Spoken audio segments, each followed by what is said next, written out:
berbicara antara Allah Bapa, Putra, dan Roh Kudus, dan kepada kita sebagai ciptaannya.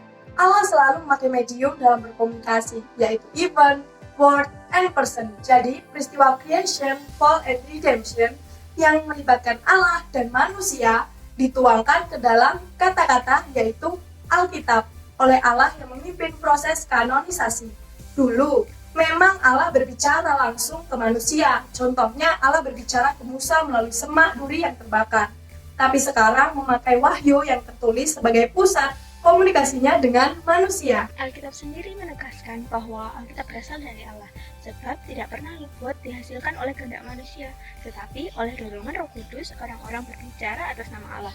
Jadi udah logis banget kalau Alkitab adalah firman Allah yang mengekspresikan otoritas Allah yang ultimate atas ciptaannya. Nah, otoritas ini tidak bisa dilepaskan dari kewibawaannya. Contoh kewibawaan Alkitab yaitu gereja tidak menentukan ajarannya sendiri, namun berlandaskan Alkitab yang berasal dari Allah. Sedangkan otoritas Alkitab dapat kita lihat bukti-buktinya di dalam Perjanjian Lama. Nah, yang pertama yaitu kalimat demikianlah firman Allah atau Allah berfirman.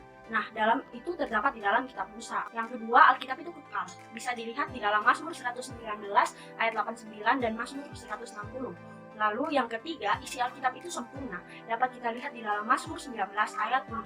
Lalu yang terakhir, firman yang tertulis maupun yang diucapkan memiliki otoritas yang sama. Di dalam Perjanjian Baru kita dapat melihatnya di dalam 2 Timotius 3 ayat 16. Ayat ini jelas mengatakan bahwa Alkitab diilhamkan oleh Allah.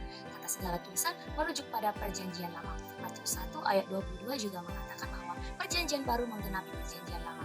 Alkitab itu suci, benar, dan baik dapat kita lihat di dalam Roma 7 ayat 12. Dan poin yang terakhir yaitu Yesus dan para rasul beberapa kali juga secara pasti meneguhkan dan mengajarkan otoritas ilahi kitab suci Perjanjian Lama yang terdapat pada Matius 5 ayat 17. Orang yang percaya kepada Allah maka akan percaya kepada kehendak, otoritas, dan kewibawanya yakni Alkitab dan menjadikan fondasi dalam segala aspek. Terlepas dari itu, melalui Alkitab kita dapat mengenal Allah yang mengkomunikasikan dirinya secara antropomorfisme. Kita dapat mengenal sifat, natur, atau karakter Allah yaitu secara communicable yang dapat dimiliki oleh manusia, yaitu kita, ciptanya, dan incommunicable yang tidak dapat dimiliki oleh manusia. Yang pertama, wisdom, yang mana hikmat Allah adalah inti kebenaran atau unsur yang secara integral ada dalam karakternya. Kedua, trustworthiness, yang mana Allah itu benar dan dapat dipercaya. Dan yang ketiga yaitu kebenaran atau keadilan. Allah secara benar atau sama rata dan adil membenarkan orang benar dan menghukum orang fasik. Yang keempat, kekudusan. Allah itu kudus sempurna secara moral, sedangkan manusia kudus karena dipisahkan dari konteks umum dan ditempatkan dalam relasi yang khusus bagi Allah. Ini dapat dilihat di dalam Keluaran 19 ayat 6 dan Imamat 11 ayat 44-45. Yang kelima, pengetahuan Allah itu sudah ada sejak kekekalan dan merupakan bagian yang tidak dapat dipisahkan dari diri Allah, sedangkan pengetahuan manusia sendiri itu diperoleh dari luar dirinya. Yang keenam, kebaikan Allah. Kebaikan Allah itu tidak terbatas dan sangat sempurna, dan itu adalah natur dari esensi kesempurnaannya yang melekat.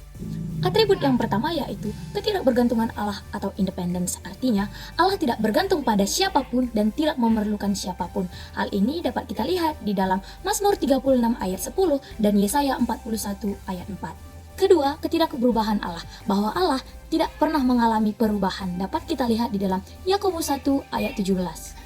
Ketiga, kekekalan Allah, bahwa Allah sudah ada sebelum waktu ada, dapat kita lihat di dalam Mazmur 90 ayat 1-2. Keempat, kemahahadiran Allah, bahwa Allah tidak dibatasi oleh ruang dan maha hadir, dapat kita lihat di dalam 2 Tawarik 2 ayat 6. Kesatuan. Allah adalah satu secara numerik dan kuantitatif, secara mutlak dan secara eksklusif. Terlihat dari 1 Korintus 8 ayat 5-6 dan 1 Timotius 2 ayat 8. Kesatuan Allah dibagi menjadi dua, yaitu ketunggalan atau unitas singularitas, yaitu Allah adalah satu dan unik. Kemudian kesederhanaan atau simplicity, menggambarkan kesempurnaan dan ketunggalan Allah, dan kesempurnaan itu adalah Allah sendiri.